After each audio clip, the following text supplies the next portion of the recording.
무기여 잘 있거라. 노인과 바다를 쓴 저자 해밍웨이라고 하는 분이 있습니다. 노벨 문학상을 받은 세계적으로 유명한 그런 소설가지요. 이렇게 지명도가 높은 유명한 그런 소설가인 해밍웨이. 이 사람이 그렇게 유명하고 많은 분들로부터 사랑받는 문학가였음에도 인생의 말년은 참 고독하고 허무하게 세상을 떠났음을 보게 되지요. 그는 플로리다의 남단에 있는 키웨스트라고 하는 아름다운 휴양지에서 권총을 입에다 놓고 방아쇠를 담겨서 비참하게 세상을 떠나게 됩니다. 해밍웨이가 왜 그렇게 자살했을까? 무엇 때문일까? 어떤 사람들은 우울증에 걸려서 그렇게 지내다가 그랬을 것이다. 또 어떤 분들은 아니다. 우울증이 아니라 아마도 이 사람은 삶의 회의를 느낄 그런 어떤 정신적인 큰 고통이 그에게 왔을 거다. 정신병에 걸리지 않았다면 어떻게 그렇게 권총으로 자살했겠냐. 여러 이야기가 많습니다만은 신앙인의 눈으로 볼 때는 이 해밍웨이의 선조들로부터 내려오는 그 신앙의 모습을 보면 확연하게 무엇 때문인지가 발견이 되게 됩니다. 이 해밍웨이의 할아버지는 19세기에 가장 유명한 부흥 강사였던 D.L. 무디라고 하는 목사님이 계신데 그 D.L. 무디와 아주 절친한 사이여서 항상 영적으로 기도하며 성령 충만함을 유지했던 분으로 유명했다는 거죠. 그런 그 할아버지 밑에 바로 해밍웨이의 아버지는 의사였는데 그 아버지 의사도 예수를 아주 잘 믿었다는 거예요. 어머니도 신앙생활을 그렇게 잘했다는 거예요. 그런데 그 신앙의 계대가 그 아들 바로 해밍웨이에까지 미쳐야 되는데 해밍웨이에는 믿음이 그렇게 미치지를 못한 거예요. 해밍웨이는 예수를 제대로 믿지를 않았습니다. 신앙생활을 잘 안 한 거지요. 결과적으로 신앙의 끈이 놓쳐졌을 때 아무리 유명하고 모든 사람으로부터 사랑받는 문학가라도 결국은 마지막에 비참하게 끝나는 장면을 역사에서 우리는 볼 수가 있는 거죠. 사랑하는 성도 여러분, 우리는 우리 예수님께서 우리를 위해 이 땅에 오셨을 때 그냥 오시질 않고 예수님이 이 땅에 오신 목적을 기억을 해야 합니다. 누가복음 4장에 보면 예수님이 오신 목적을 이사야 선지자를 통해서 하신 말씀을 말씀합니다. 주의 성령이 내게 임하셨으니 가난한 자에게 복음을 전하게 하시려고 내게 기름을 부으시고 나를 보내사 포로된 자에게 자유를 눈먼 자에게 다시 보게 함을 전파하며 눌린 자를 자유롭게 하고 주의 은혜의 해를 전파하게 하려 하심이라. 성도 여러분, 여러분들과 제가 적어도 예수를 믿는 사람이라면 여러분 스스로를 얽매이고 있는 인생의 모든 문제를 예수님이 오셔서 풀어주심을 믿어야 됩니다. 가난에서 그 가난의 결박에서 우리를 풀어주시는 거죠. 우리의 질병의 그러한 모든 결박에서 우리를 풀어주시는 거예요. 여러분들과 저에게 앞을 볼 수 없는 자는 앞을 보게 하시고 여러분들과 저를 눌린 자리에서 자유롭게 하시려고 예수님이 이 땅에 오신 줄로 믿습니다. 그렇다면 여러분들이 믿는 이 예수를 통해서 내가 해방을 받고 자유함을 얻었다면 당연히 내 자녀들에게 적어도 이 예수님의 복음이 선포돼서 우리 자녀들도 똑같이 나와 같이 예수를 믿고 이런 은혜와 복을 받도록 하는 건 당연한 일이 아니겠습니까? 여러분, 믿음의 계대가 여러분들을 통해서 계속 여러분의 자손들에게 이어져 나가기를 축복합니다. 내 대에 그치면 안 되고 내 아들, 딸들에게도 내 손자, 손녀들까지 다 신앙이 내려가도록 하는 건 굉장히 중요한 거예요. 그러기 위해서 여러분과 저는 몇 가지를 꼭 오늘 본문에서 찾아서 여러분들이 이 은혜가 여러분의 가정에 임해서 신수성가, 믿음의 가문, 명문가를 이룰 수 있게 되기를 간절히 축복합니다. 오늘 본문에 보면 이 일 후에라는 말이 나옵니다. 이 일 후에 바로 야곱, 이 요셉의 아버지 야곱의 나이가 147세 되던 해에 요셉을 만나서 요셉이 아버지로부터 내가 세상을 떠나거들랑 저 가나안 땅으로 나를 좀 인도해다오. 내 해골을 여기다 묻지 말고 바로 가나안 땅에다 묻어다오 하고 이야기를 하고 난 이후에 얘기를 하는 거죠. 147세의 나이가 되니 점점 몸이 쇠약해진 거지요. 병이 들었습니다. 1절, 이 일 후에 어떤 사람이 요셉에게 말하기를 네 아버지가 병들었다 하므로 그가 곧 두 아들 므낫세와 에브라임과 함께 이르니, 이 할아버지, 바로 아버지가 병들어서 세상을 떠날 임세가 되니까 손자들 둘을 데리고 바로 요셉이 아주 바쁜 국정인데도 나라의 국무총리면 얼마나 바빠요. 그러나 그거 뒤로 하고 아버지에게 아들들을 데리고 간 겁니다. 어떤 사람이 야곱에게 말하되 내 아들 요셉이 내게 왔다고 합니다. 그 말을 듣자마자 이스라엘, 바로 야곱이 힘을 냅니다. 아차르라고 하는 이 단어를 쓰는데 아차르라는 말은 강하다 그런 뜻이 있어요.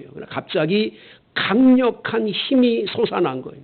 병들어 아파서 이제 죽어가던 이분이 벌떡 일어난 거예요. 강한 힘이 생긴 거예요.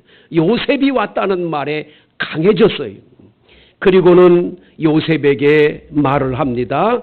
3절, 4절 다 같이 읽습니다. 요셉에게 이르되 이전에 가나안 땅 루스에서 전능하신 하나님이 내게 나타나사 복을 주시며 내게 이르시되 내가 너로 생육하고 번성하게 하여 내게서 많은 백성이 나게 하고 내가 이 땅을 내 후손에게 주어 영원한 소유가 되게 하리라 하셨느니라. 여러분, 우리 후손들에게 믿음의 계대가 이어지도록 우리 자녀들, 손자, 손녀들이 다 예수를 잘 믿는 믿음의 사람들이 되도록 하려면 첫 번째 해야 될 사명이 여기 있음을 보여줘요. 그건 뭡니까? 내가 만난 하나님, 내게 복을 주신 하나님, 내 인생에 나타나 약속을 주셨던 하나님을 자녀들에게 간증을 하는 거죠. 여러분들이 만난 예수가 분명히 계십니까? 내가 신앙생활하다가 내가 기도했던 기도를 하나님 들어주셨던 경험이라든지 어느 날 갑자기 주님께서 꿈에 나타나 말씀을 해주셨든지 성경을 읽다가 감동을 받아 은혜를 받았다든지 예배를 드리는 도중에 내가 감격해서 말씀을 듣고 회개하고 돌이켰던 일들, 여러분들이 주님을 만난 그 영적 체험을 자녀들에게 자주 이야기해 줘야 된다라는 거예요. 설날이라든지 추석 명절에 온 가족이 모였을 때 그저 세상적으로 아무개야 성공했냐, 뭐 공부 잘하냐, 시집은 언제 가려냐, 그런 얘기 좀 그만하고 적어도 할머니, 할아버지가 내가 만났던 예수, 내가 체험한 성령의 역사하심, 그 간증거리를 자녀들 앞에 이야기할 때 자녀들은 저절로 내가 만난 그 예수가 얼마나 위대한지를 깨닫고 주께로 돌아오는 역사가 임할 줄로 믿습니다. 우리는 그거 잘 안 해요. 꿀먹은 벙어리가 돼서 자기 혼자만 꼭꼭 간직하고 이야기하지 않아요. 여러분들이 말하기가 힘들면 펜을 들어서 간증을 써놓으세요. 내가 어느 날 이렇게 만났단다. 사랑하는 손자야, 사랑하는 손녀야, 아무개야, 할머니가 만난 예수님 이런 분이야. 너 꼭 예수 믿으면 좋겠다. 편지 한 장이 삶의 변화를 일으키지 않겠습니까? 분명히 하나님 살아계신데, 분명히 예수님께서 우리에게 은혜를 베풀어 주셨는데 그 받은 은혜를 왜 나만 갖고 있습니까? 간증할 수 있기를 축복합니다. 야곱은 지금 간증하는 거예요. 내가 루스 광야로 개나리 보침 하나 짊어지고 형 에서의 낯을 피해 저 도망을 가는 도중에 루스라는 곳에서 돌베개 베고 잠을 자는데 전능하신 하나님이 나타나셨습니다. 전능하신 하나님은 엘샤다이의 하나님, 능력이 한이 없으신 하나님, 못할 것이 없는 하나님. 그 하나님이 나타나서 나에게 약속을 해줬단다. 내가 너로 생육하고 번성하여 내게서 많은 백성이 나올 거라고. 내가 이 땅을 내 후손에게 줘서 영원한 소유가 되게 하리라고 약속하셨다고. 그 간증을 할 때 요셉은 얼마나 감동이 됐을까요? 요셉이 데리고 온 손자, 손녀, 아니지 손자들이지, 므낫세와 에브라임은 또 얼마나 큰 감동을 받았을까요? 여러분의 삶에도 이런 간증이 있기를 축복합니다. 하나님 꼭 만나주셨습니다. 은혜 주시거든요. 그 다음 5절을 다 같이 읽어볼까요? 시작. 내가 애굽으로 와서 내게 이르기 전에 애굽에서 내가 낳은 두 아들 에브라임과 므낫세는 내 것이라. 루벤과 시므온처럼 내 것이 될 것이요. 여러분 참 희한하지요? 지금 야곱의 12아들이 있는데 그 중에 요셉이라고 하는 이 아들한테 네 아들 둘, 네 아들 둘 므낫세와 에브라임은 내 아들로 입적을 하겠대. 루벤과 시므온과 똑같이 내 아들 12아들에게 이 손자들을 그냥 아들로 입적을 해주시는 거예요. 참 놀랍죠, 여러분. 어떻게 이런 일이 있습니까? 이 말을 가지고 많은 분들이 이건 뭐 해석이 잘 안 된다. 왜 이런 일을 했을까 그러는데, 다른 해석으로 여러분 보지 말고 이 이스라엘 야곱에게 12아들이 있는데 이 12아들 가운데 장남이 있어요. 루벤이라고. 근데 이 루벤이 장자의 복을 받아야 돼요. 이스라엘 사람들은 장남에겐 갑절의 복을 주거든요. 다른 형제들에게 하나씩을 주면 이 아들에겐 2개를 주게 돼 있어요. 10개씩 줬다면 여긴 20개를 주게 돼 있어요. 그 2배의 복을 받게 돼 있는데 루벤이 그 복을 받을 만한 자격이 없는 거예요. 왜냐? 서모인 비라를 범했거든요. 그의 서모인 비라를 범한 큰 죄 때문에 복을 받을 수 없게 돼요. 장남의 복을 못 받아요. 그래서 여러분 성경 말씀에 보면 역대상에 이런 말씀이 기록이 되어 있는 걸 보게 돼요. 역대상 5장 1, 2절에 보면 이런 글이 있어요. 루벤은 장자라도 그 아비의 침상을 더럽게 하였으므로 장자의 명분이 이스라엘의 아들 요셉의 자손에게로 돌아갔습니다. 족보에는 장자의 명분대로 기록할 것이니라. 유다는 형제보다 뛰어나고 주권자가 유다로 말미암아 났을지라도 장자의 명분은 요셉에게 있느니라. 할렐루야. 그러니까 루벤이 받을 장자의 복을 누구에게 주냐? 요셉에게 준 거예요. 그래서 요셉에게는 2배로 줘요. 그래서 그 아들들 므낫세와 루벤도 똑같이 이스라엘의 12아들 가운데 집어넣어서, 여러분 나중에 우리가 여호수아서를 읽어보면 이스라엘 백성들이 가나안을 정복을 하고 그들이 땅을 다 분배받을 때 레위 자손들은 하나님의 성전에서 제사장들로 유급직원으로 다들 일을 하니까 땅을 안 주는 거예요. 땅을 안 주니까 누구에게 주냐? 므낫세와 에브라임 이 자손들에게 주었어요.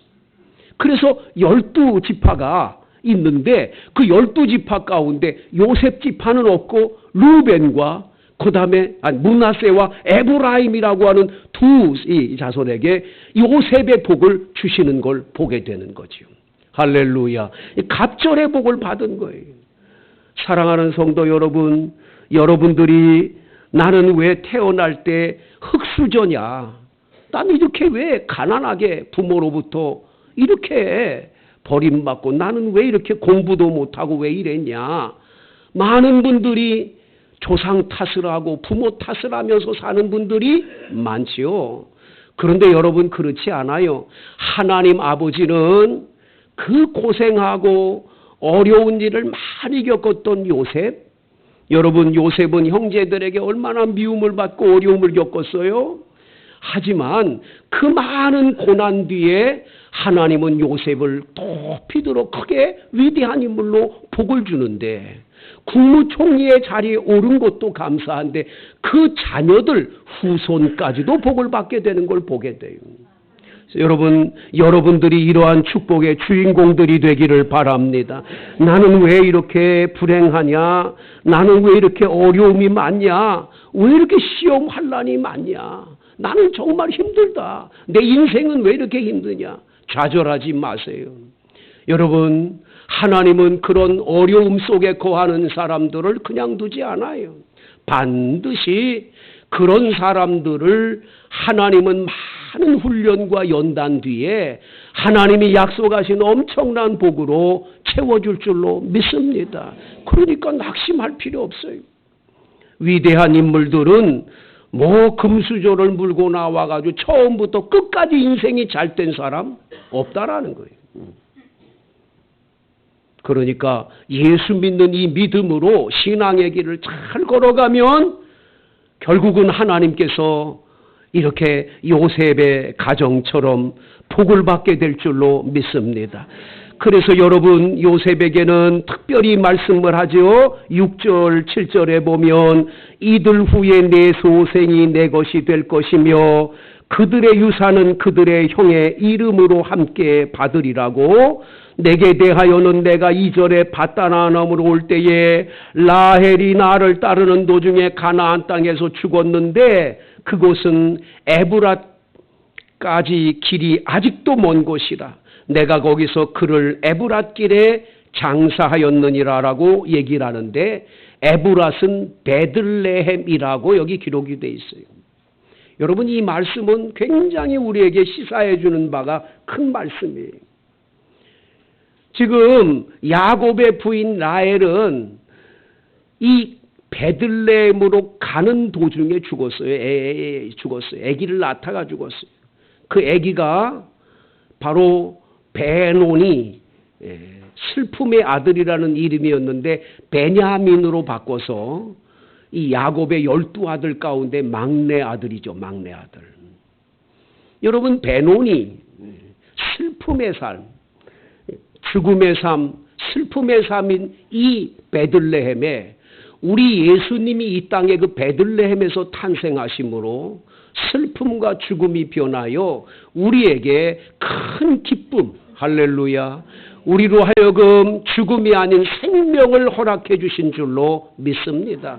그래서 오늘 본문은 그 말씀을 하는 거예요. 에브랏길에서 네 엄마는 죽었다는 이 말을 하면서 그러나 여기는 끝이 아니에요. 예수님이 오심으로 이 슬픔이 이 베노니가 변해서 우리에게 즐겁고 기쁜 날이 되도록 만들어주신 거예요. 죽음의 자리에서 우리를 살려주시는 생명의 길로 예수님은 바꿔주신 줄로 믿습니다. 그래서 이 베들레헴의 길이 달라진 거예요. 슬픔의 길이고 죽음의 길이 아닌 생명의 길이고, 할렐루야, 여러분들에게 기쁨의 길이 된 줄로 믿습니다. 이제 이스라엘이 요셉의 아들들을 보고 이들이 누구냐, 그런 다음에 두 아이를 데리고 왔다고 그랬더니 이리 오라고. 그리고는 이 두 아이에게 손을 얹어 축복을 빌어주게 되죠. 사랑하는 성도 여러분, 할 수만 있으면 부모된 여러분들은 아들들에게 항상 손을 얹고 축복을 많이 빌어주는 그런 부모님들이 되시기를 바랍니다. 그 아들들이 너무 커서 그게 잘하기가 어려우세요. 손자, 손녀들에게 하세요. 그래서 얼마 전에 나온 책 가운데 손주를 축복하라 이런 책이 나왔습니다.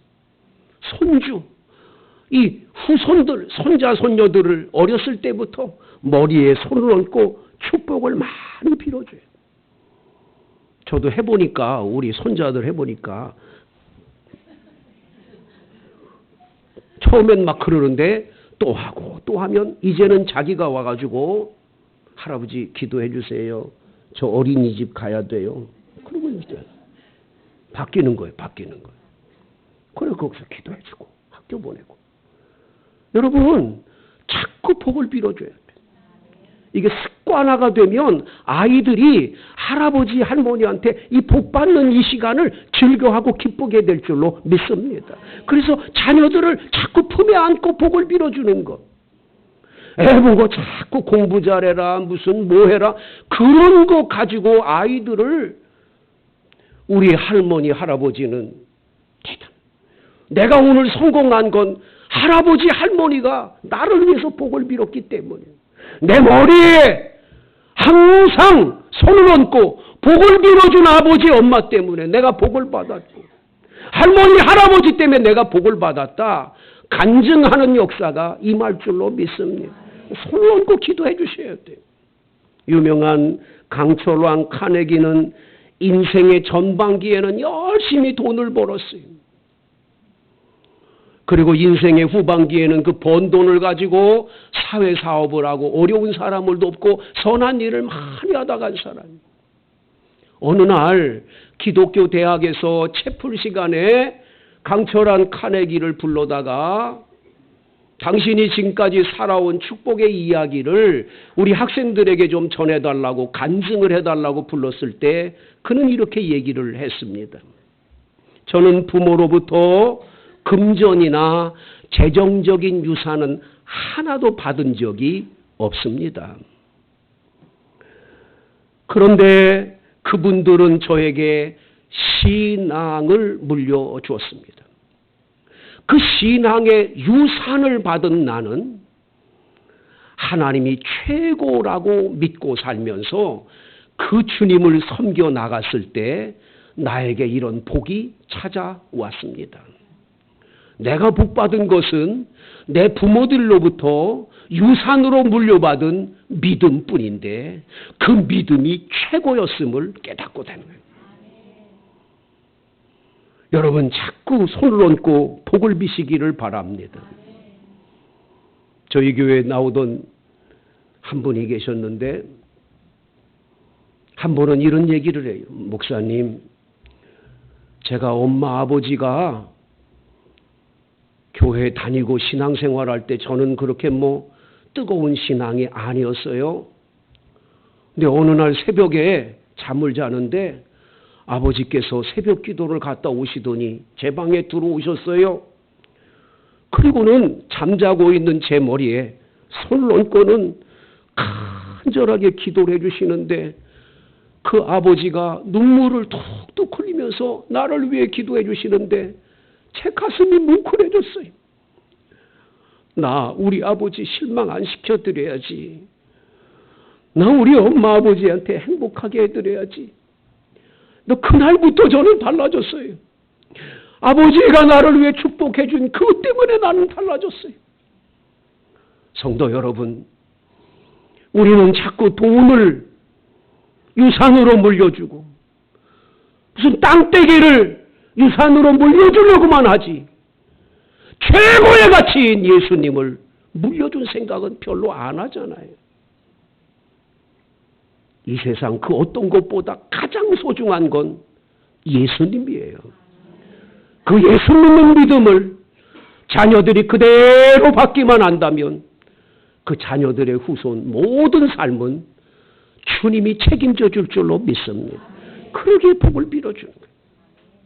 오늘 성경에 보면 오른쪽 손을 얹을 자리에 므낫세라는 맏아들을 앉혀놓고 에브라임을 왼쪽 손에 얹을 수 있는 자리에 앉혀놨는데 이렇게 손을 그냥 머리에 손을 얹고 축복을 해주면 되는데 이 할아버지인 이 야곱이 손을 어긋맞았어.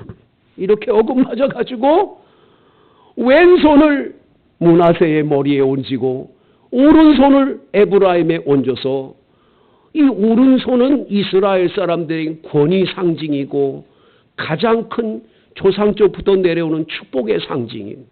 이 조상 아브라함부터 내려오는 이 복이 이 아들 장자에게 임하도록 장남에게 오른손을 얹어야 되는데 어긋맞은 거예요. 어긋맞아요. 17절에 요셉이 그 아버지가 오른손을 에브라임 머리에 얹은 것을 보고 기뻐하지 아니하여 아버지의 손을 들어 에브라임의 머리에서 므낫세 머리로 옮기고자 했습니다. 아버지 그리 마세요. 여기가 장남입니다. 이 아들이 장남이니까 여기다 얹으세요. 이쪽이 잘못됐어요. 그런데 그 아버지가 허락지 않습니다. 나도 안다 내 아들아. 나도 안다.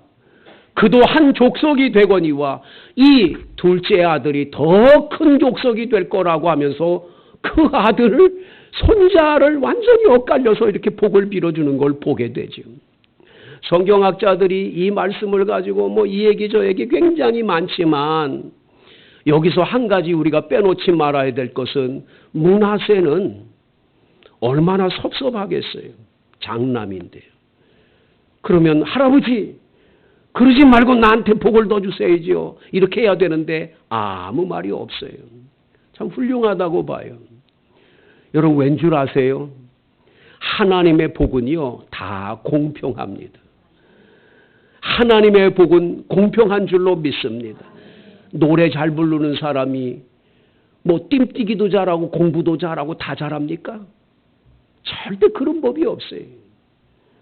미국은요 참 희한한 게 아이들이 달리기를 잘하면 달리기 상을 주고 아이가 음악을 잘하면 노래를 잘하면 노래주 상을 주고 그래가지고 아이들이 골고루 다 상을 받게 해요. 대한민국은 공부만 잘하면 1등이요. 다른 건 못해도 돼. 그러니까 대한민국은 교육이 이게 옳지가 못한 거예요. 사람은 다 제각각이요. 하나님이 주신 복은 다 각각이요. 어떤 사람에게는 몰아서 전부 다 주는 법이 없어.